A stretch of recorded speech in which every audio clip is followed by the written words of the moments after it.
when I started Microsoft, I didn't think of it as all that risky. I mean, I was so excited about what we were doing. It's true I could have gone bankrupt, but you know, I had a set of skills that were highly employable, and in fact, my parents were still willing to let me go back to Harvard and finish my education if I wanted to. You've always got a job with me, Bill.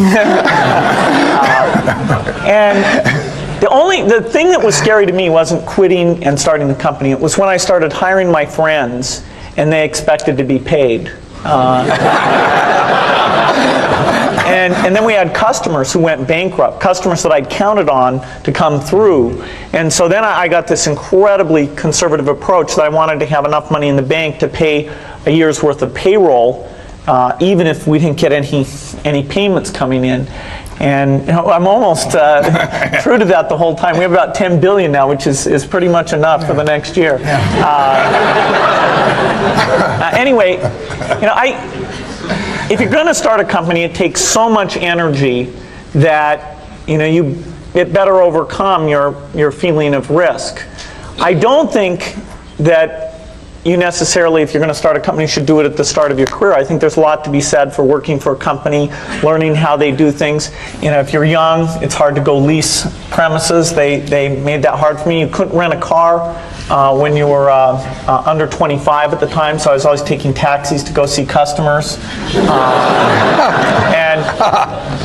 The people would, you know, people say, well, we're going to go have a discussion in the bar. Well, I couldn't go to the bar.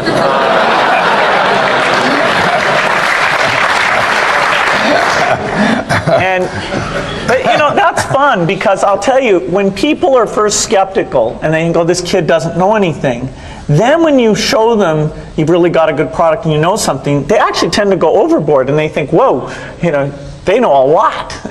Let's really do an incredible amount with these people. So our youth, at least in this country, was a huge asset for us once we reached a certain threshold. It is hard. It's hard to hire older people because they'll be a little bit conservative about whether they should come and take the risk. And it took 3 or 4 years before we could go out into the normal sort of employment pool. But those problems that come with starting a firm, you better think of those as part of the pleasure, part of the challenge that is part of the excitement. I want to thank Harvard for this honor. I'll be changing my job next year, and it will be nice to finally have a college degree on my resume. I applaud the graduates for taking a much more direct route to your degrees. For my part, I'm just happy that the Crimson called me Harvard's most successful dropout. I guess that makes me valedictorian of my own special class. I did the best of everyone who failed. But I also want to be recognized as the guy who got Steve Ballmer to drop out of business school.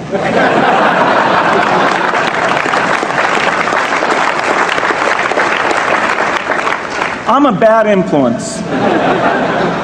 That's why I was invited to speak at your graduation. If I'd spoken at your orientation, fewer of you might be here today. I'm in meetings a lot. My calendar gets very full with those, and then at night, after the kids have gone to bed, I'm on email a great deal. I get messages during the day. That's my chance to give long responses. And then over the weekend, I send a lot of mail as well. I take 2 weeks a year to just go off and read and think, where I'm not interrupted by work or anything else. I'm just solidly trying to think about the future, and people get to send me things to read as part of that so-called Think Week. So it's a nice mix of things. About 25% of the time that I'm out traveling around, meeting with customers, Europe, Asia, and that sort of helps me think, okay, do we have the right priorities? What are people responding well to, and what would they like to see us do better? Hello, I'm Bill Gates, Chairman of Microsoft. In this video, you're going to see the future, Windows. Microsoft first came up with the Windows concept back in 1983. And today, the leading software users have switched into the Windows environment. It's really incredible how quickly our powerful applications like Word and Excel and PowerPoint have been adopted. It's not just Microsoft applications. Even companies like WordPerfect and Lotus have now come out with Windows applications. And every week we see new innovative work. It's really attracting all the innovation in the industry. We predicted this a long time ago, and now it's the future. The key point there is you've got to enjoy what you do every day. And for me, that's working with very smart people.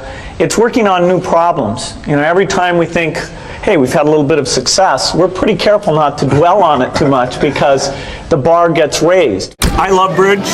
Bridge helps you think. It's a game you can play your entire life and keep getting better and better. I think anybody who's good at bridge is going to be great at a lot of things. So I really encourage people to get involved, and I want to thank the people who've put things together for juniors. They'll be thanking you the rest of their life because bridge is such a great sport. I'd talk to my dad, I'd talk to Warren, I'd talk to my wife Melinda.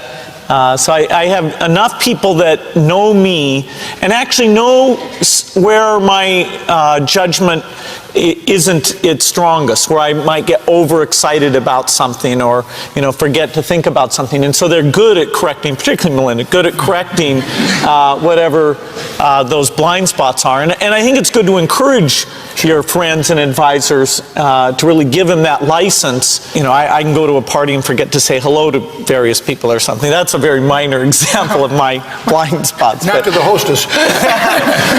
Well, Melinda would help me do that. Yeah, she would, yeah. A small number of people that you can turn to on certain key things is a great asset. My best business decisions really have to do with picking people. Deciding to go into partnership with Paul Allen is probably at the top of the list. And then subsequently hiring a friend, Steve Ballmer. And having somebody who you totally trust, who's totally committed, who shares your vision and yet has a little bit different set of skills, and also acts as a check on you. Some of the ideas you come up with, you run by them because they're going to say, hey, wait a minute, have you thought about this and that? And just the benefit of sparking off of somebody who's got that kind of brilliance. It's not only made it fun, but it's really led to a lot of success. So picking a partner is crucial. I had one habit that I developed when I was at college that was actually a very bad habit, which was I like to show people that I didn't do any work and that I didn't go to classes and I didn't care. And then at the very last minute, like 2 days before the test, I'd get serious about it. And people thought that was funny. That was my positioning, the guy who did nothing until the last minute. Then when I went into business, that was a really bad habit. And it took me a couple of years to get over that. Nobody praised me because I would do things at the last minute, and I tried to reverse to students I didn't think that highly of, who were always organized and had things done on time. I'm still working on it, but procrastination is not a good habit. Bill can change clothes in the car. So I'm going to challenge Bill Gates, my partner at Facebook, Sheryl Sandberg, and Netflix's founder and CEO, Reed Hastings.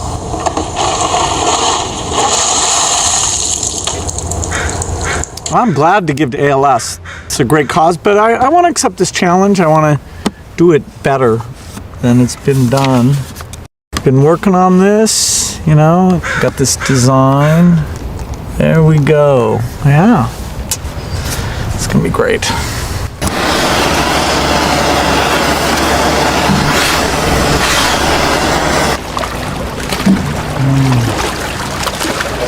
I'm here to join the people bringing attention to Lou Gehrig's disease by taking the ALS Ice Bucket Challenge. I'm going to challenge 3 more people: Elon Musk, Ryan Seacrest, and Chris Anderson of TED. Consider yourself challenged. You have 24 hours. Good luck.